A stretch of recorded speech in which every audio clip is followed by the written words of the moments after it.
the screeching sound of torque tubes as the aircraft decreased speed and approached the runway.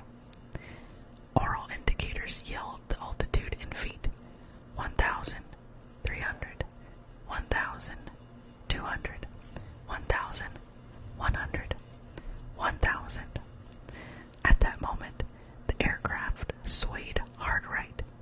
My head whipped forward from the sudden change in direction. Bright red text appeared on the main display, reading RENG, notifying me that the right engine had gone out. I held the yoke firm and dipped my feet towards the pedals, intending to move the rudder, but the pedal systems engaged on their own. They swayed hard left and held their position. The rudder reacted to the change and counteracted the sudden asymmetric thrust. With less than 100 feet remaining, the plane realigned itself, and a loud bang erupted as the 220-ton aircraft made contact along the runway. Successful landing. The spoilers popped up, adding drag to further reduce speed. I threw the throttle lever to idle and flipped the fuel switch to the cutoff position. My toes sagged on the brakes, and the aircraft drifted to a smooth stop along the runway. "You did it," I whispered to myself as I slouched into the captain's chair. I took a deep breath and admired all the dim glittering LED lights inside the cockpit. I can't believe it worked. "Are you all done now, Ryan?" a voice asked from behind. "Huh?" I hadn't realized anyone else was in the room. I turned around and saw my good friend and colleague, Mike. "I'm glad your pedal system is working, but I need to hop on now. You're 5 minutes past your session, and I have a lot to do tonight," he said, tilting his head towards the exit door. The simulator room brightened, and the screen that had once featured an airport runway flickered to a Linux desktop. "Oh, right, I'm all done here. Wow, what time is it?" I asked as I got up from the captain's chair, tucking in my polo. "It's almost midnight, and I'm effing tired," Mike grumbled. "Midnight?" I massaged my eyebrows, trying to reduce the frustration that was starting to boil. Yet again, I had lost track of time and ended up staying in the lab way too late. I grabbed my backpack and swung it over my shoulder, feeling a bulge from the uneaten meal I had forgotten about. Mike noticed my frustration and shook his head. "Lost track of time again, huh?" My eyes shifted around the room, seeing all the equipment turned on and buzzing. "There's just so much to do." Mike nodded. "That there is. But don't kill yourself, Captain. There's always stuff to do around here," he said with a smirk. "Captain, I was no pilot. I was Ryan Stathis, a 30-year-old aeronautical engineer with an emphasis in computer science. And I'd been spending the last 7 years of my life programming military aircraft systems." "Well, she's all yours," I said with a yawn. Mike jumped into the captain's chair and pulled over a table, bringing his laptop and a sandwich close to him. "Did you see the missile testing yesterday?" he asked. He leaned over his seat and brought his hand towards the overhead panel, flipping things on one by one. "Yeah, I can't believe the tracking system on those things. Seems like they could hit a golf hole from 100 miles out." "Yeah, I can't wait to see this bird fly." He grabbed hold of the yoke and pulled it inward, creating a pixelated view of blue sky and clouds as he took off in the simulator. We were finalizing the design of a new military jet for the Air Force. It was a dual-engine plane with a host of new electronics. The team and I had been pulling double shifts to get all the work done, meaning grudging through meetings and paperwork by day and testing and coding by night. I glanced over at the clock at the opposite end of the wall and shook my head. "All right,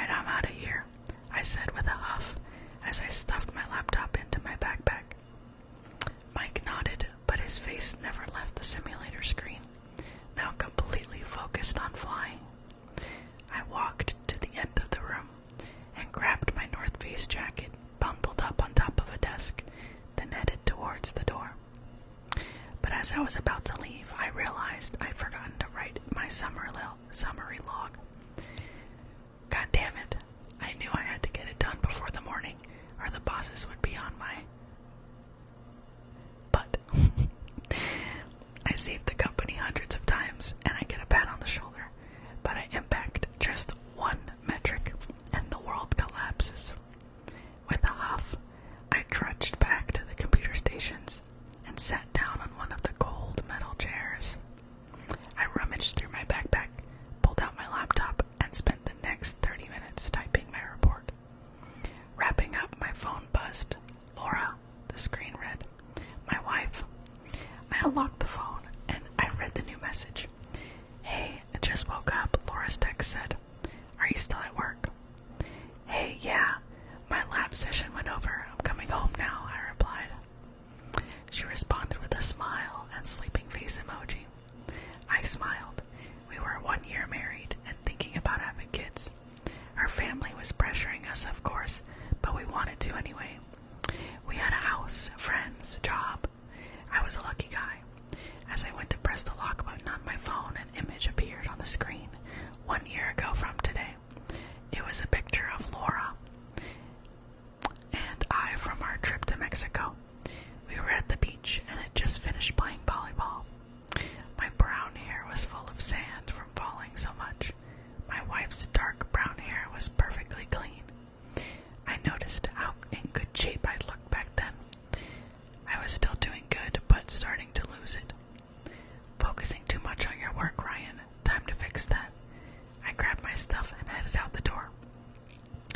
Outside, I was greeted with an empty parking lot and a fresh layer of snow. I zipped up my jacket and trekked the 20 rows to my Outback.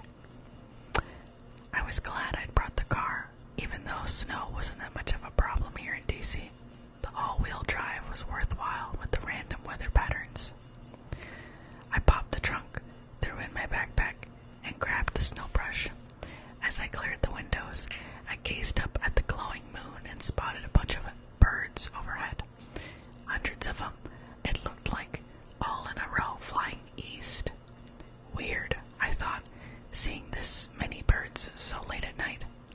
I grabbed the wet door handle and got inside. Time to go home. I turned the car on and changed the station to a heavy metal channel. A few notes came through the speakers, followed by static. What? I checked a few other channels. All static. I scratched my head. Is my antenna broken? I shrugged it off. One more thing to add to my to-do list.